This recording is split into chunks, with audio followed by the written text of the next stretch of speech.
How you guys doing today? I'm Logan Reinhardt. And I'm Nathan Pauling. And we're here to talk to you and inform you about 9/11 and what went on in this tragic event.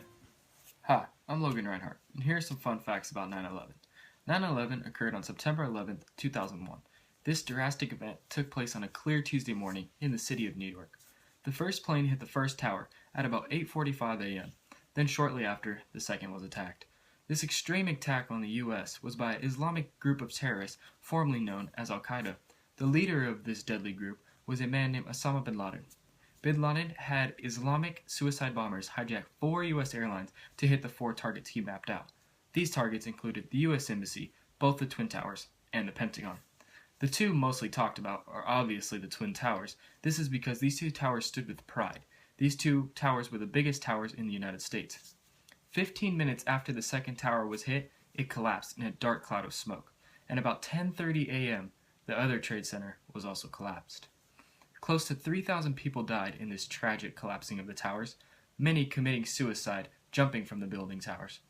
Only 6 people in the World Trade Center towers survived, and almost 10,000 others were treated with many severe injuries.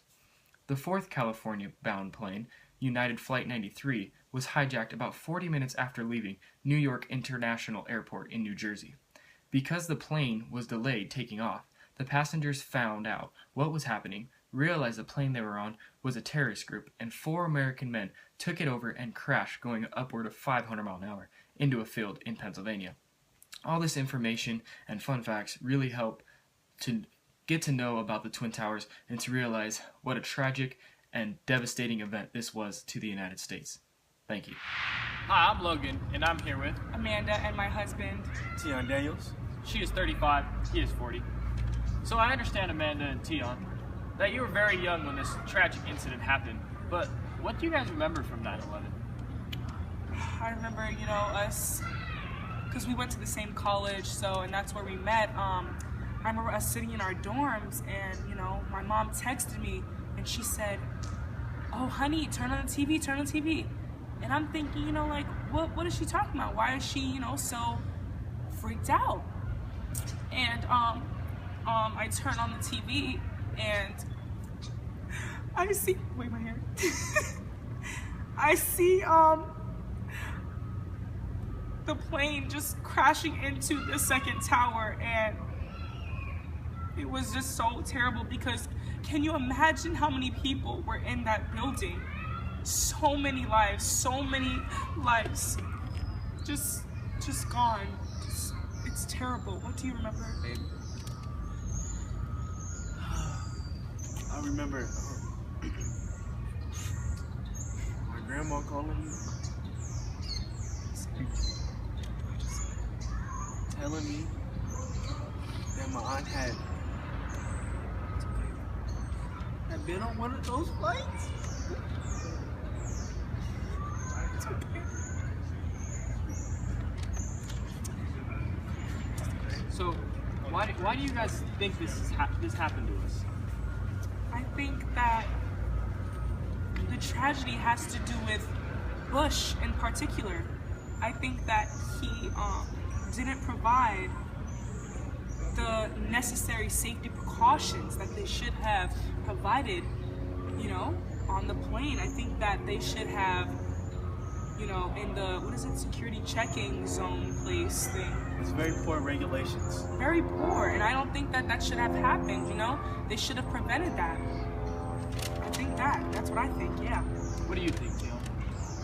I think there should have been more thought put into the whole TSA.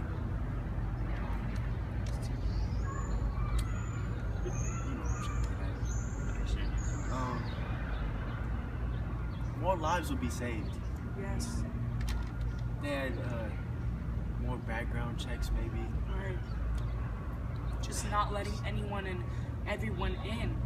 Okay. I think that there should have been way more security provided. Okay, so how do you think the world has changed today because of this tragic event that happened? I think the world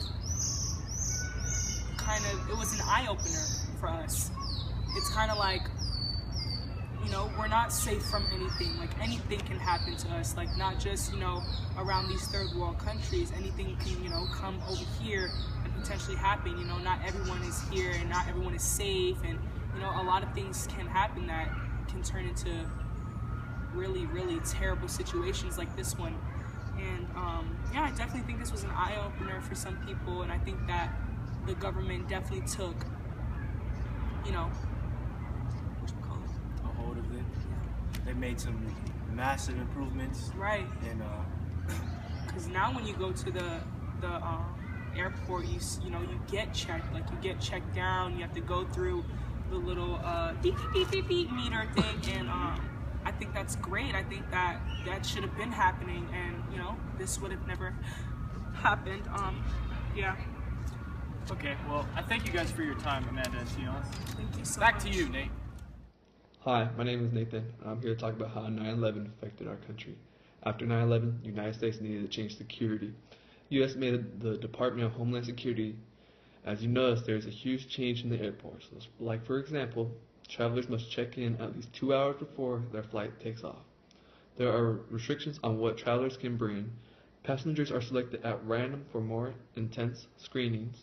Every large U.S. passenger aircraft has been equipped with hardened cockpit doors. Thousands of federal air marshals are assigned to flight to guard against terrorist acts.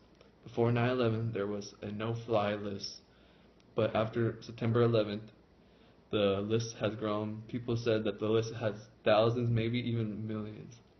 Even public buildings have tightened security. Since September 11th, requiring most Americans workers with office jobs to enter a building with a security badge. Guests must sign in, flowers and food deliveries are left at the main desk.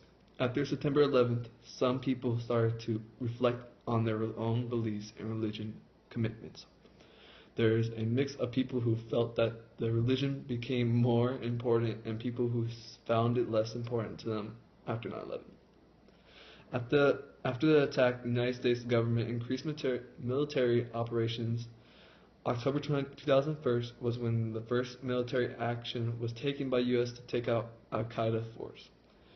This was the beginning of war on terror. On May 2nd, 2011, the leader of Al-Qaeda, Osama bin Laden, was killed by Navy SEALs.